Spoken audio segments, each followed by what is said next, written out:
안녕하세요. 하나님의 말씀을 배달합니다. 요교큐의 김민호 목사입니다. 오늘 묵상할 본문은 사무엘하 16장 15에서 23절까지의 말씀입니다. 제가 20에서 23절의 말씀을 봉독하고 함께 묵상하도록 하겠습니다. 압살롬이 아히도벨에게 이르되 너는 어떻게 행할 계략을 우리에게 가르치라 하니 아히도벨이 압살롬에게 이르되 왕의 아버지가 남겨두어 왕궁을 지키게 한 후궁들과 더불어 동침하소서. 그리하면 왕께서 왕의 아버지가 미워하는 바 됨을 온 이스라엘이 들으리니 왕과 함께 있는 모든 사람의 힘이 더욱 강하여지리이다 하니라. 이에 사람들이 압살롬을 위하여 옥상에 장막을 치니 압살롬이 온 이스라엘 무리의 눈앞에서 그 아버지의 후궁들과 더불어 동침하니라. 그때의 아히도벨이 베푸는 계략은 사람이 하나님께 물어서 받은 말씀과 같은 것이라 아히도벨의 모든 계략은 다윗에게나 압살롬에게나 그와 같이 여겨졌더라. 옛 속담에 돌다리도 두들겨 보고 건너라는 말이 있습니다.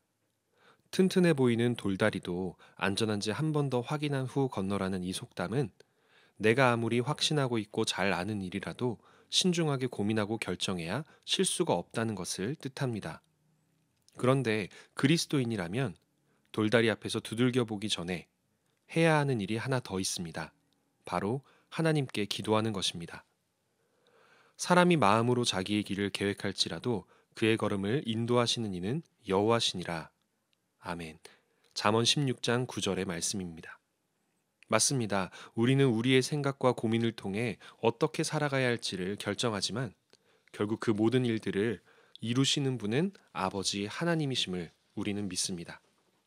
이 믿음이 있기에 세상의 다른 이들은 힘든 일을 겪을 때 자신이나 다른 사람의 지혜와 조언에 기대어 판단하지만 우리는 하나님의 인도하심을 먼저 바랍니다. 그렇게 기도하고 나서 고민하고 조언을 얻는 사람, 먼저 기도하고 나서 나의 노력을 다하는 사람은 하나님께서 원하시는 일이 무엇이며 예수님이라면 지금 어떻게 하시길 바라실까라는 지극히 신앙적인 질문으로부터 출발하여 매사에 판단과 결정을 내립니다.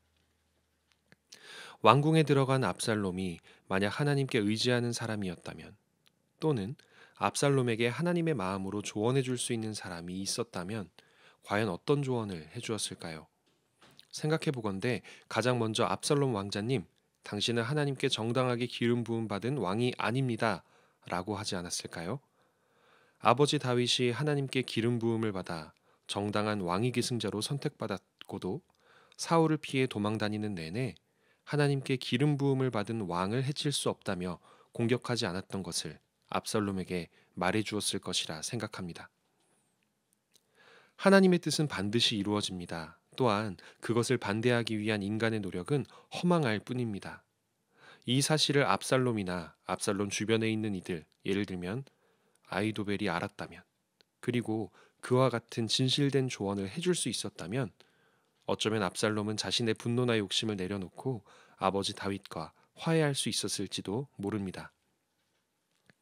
그러나 압살롬 주변의 사람들, 그리고 압살롬의 조언자 아히도벨은 그런 사람이 아니었습니다. 그는 하나님의 뜻을 파악하여 전달하는 사람이 아니었습니다. 오늘의 본문에서 그가 하는 조언은 세상적인 기준에서는 매우 뛰어나지만 결코 하나님의 마음에는 들 수가 없는 조언이었습니다. 궁궐을 차지한 뒤의 계획에 대해 묻는 압살롬에게 아히도벨은 다윗의 후궁들과 동침하라고 말합니다. 왜 이런 조언을 한 것일까요? 지금 이스라엘은 다윗파와 압살롬파와 사울의 남은 이들로 3파전을 치르기 직전입니다. 이런 상황에 압살롬을 따를지 다윗을 따를지 고민하는 이들은 압살롬과 다윗이 사울파를 상대하기 위해 서로 화해를 할지 아니면 계속 싸우게 될지 궁금했을 것입니다. 어느 편을 들어야 할지 고민하고 있었다는 뜻이죠. 이런 상황에서 압살롬이 아버지 다윗과의 관계를 완전히 파괴해버리는 행동을 한다면 사람들은 압살롬이 다윗을 몰아내고 왕위에 앉히려 한다는 사실을 깨닫고 이미 예루살렘을 차지하고 있는 압살롬의 편에 서서 결집하게 될 것입니다. 압살롬에게 있어 아버지의 후궁들과 동침하는 것은 폐륜적인 일이지만 그만큼 자신을 따르는 이들이 마치 배수진을 치는 것처럼 뒤를 돌아보지 않고 자신을 따르게 만드는 좋은 방법이었던 것입니다. 이에 압살롬은 아히도벨의 악한 계획을 따르게 됩니다. 23절에서 아히도벨의 계략은 그것을 듣는 이들에게 마치 하나님께 물어받은 것처럼 여겨졌다고 합니다. 그만큼 아히도벨은 똑똑하고 여러 가지 계책들로 왕에게 도움이 되어줄 수 있는 뛰어난 사람이었다는 뜻입니다. 그러나 실제로 아히도벨의 계획들은 하나님께 물어서 받은 것이 아니었습니다. 그저 아히도벨의 뛰어나지만 인간의 것에 불과한 두뇌에서 나온 것이었을 뿐입니다. 아히도벨의 말을 들은 압살롬은 하나님께 기름 부음을 받은 정당한 왕 다윗을 몰아내는 죄에 더불어 그의 후궁들과 패륜을 저지르기까지 합니다. 그 어떤 것도 하나님이 원하시는 것도 아니요 하나님의 질서에 부합하는 것도 아닙니다. 하나님께 심판을 받아 마땅한 일들이죠. 아히도벨이라는 똑똑해 보이는 한 사람의 지혜를 따르는 만큼 지금 압살롬은 전지전능하신 하나님으로부터 징벌을 자처하고 있는 것입니다. 저는 여러분이 악한 친구나 선배들의 잘못된 조언에 따라 살아가지 않는 분들이라고 믿습니다. 여러분은 이미 열심히 하나님의 말씀을 묵상하고 있는 요셉 청년부의 청년들이고 또한 예수 그리스도의 뜻을 따라 그 가르침을 따라 살아가고자 하는 제자들이라고 믿기 때문입니다.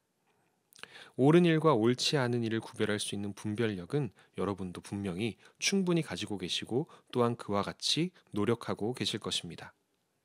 그러나 이때 우리는 한 가지를 더 떠올려야 합니다. 신앙적인 눈으로 보았을 때 죄란 단순히 불법적인 것이나 남에게 피해를 주는 것이나 비도덕적인 것만을 뜻하지 않는다는 것입니다. 특별히 오늘 본문에서 강조되는 신앙적인 눈으로 보았을 때 죄라고 분별될 수 있는 것의 성격은 바로 하나님께 묻지 않는 것에 있습니다.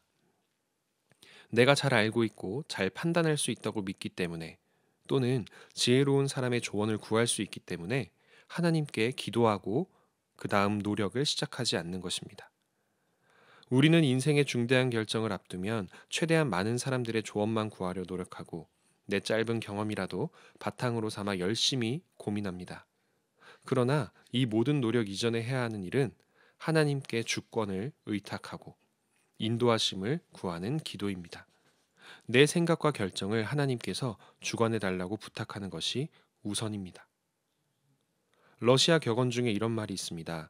전쟁에 나갈 때 한 번 기도하고 바다에 나갈 때 2번 기도하고 결혼할 때 3번 기도하라. 저는 친구들에게 우스갯소리로 아이를 낳을 때는 4번 기도하라고 이야기를 해주기도 합니다. 그만큼 결혼이 힘든 일이고 또 바다에 나가고 전쟁에 나가는 일도 힘든 일이다라는 격언이지만 저는 이 격언으로부터 무슨 일을 하든지 중대한 일을 앞두고 있을 때는 무조건 기도하라는 교훈을 얻었습니다. 로마서 8장 28절에서 사도 바울은 이렇게 말합니다. 우리가 알거니와 하나님을 사랑하는 자, 곧 그의 뜻대로 부르심을 입은 자들에게는 모든 것이 합력하여 선을 이루느니라. 여러분은 하나님을 이 세상보다 더 사랑하십니까? 여러분은 하나님을 사랑하기 때문에 그의 뜻대로 부르심을 입기를 원하십니까? 또한 그 부르심을 믿고 하나님의 뜻을 여러분의 뜻보다 더 앞세우고 계십니까? 헷갈리신다면 여러분이 중요한 결정을 내릴 때 먼저 무엇을 하는지 되돌아보시기 바랍니다. 만약 여러분이 중요한 결정을 앞두고 지혜로운 누군가에게 물어보거나 스스로 깊이 고민하기 이전에 하나님께 먼저 기도하는 분이시라면 여러분은 모든 일이 합력하여 선을 이루게 되는 모습을 보게 될 것입니다. 적용입니다. 앞으로 중요한 삶의 기로에 섰을 때 또는 신중하게 어떤 일을 결정해야 할 때가 되면 나의 생각이나 타인의 조언을 구하기 이전에 먼저 하나님의 인도하심을 구하는 기도를 드립시다. 하나님은 결국 우리가 노력하는 모든 일들의 성패를 주관하시는 분이십니다.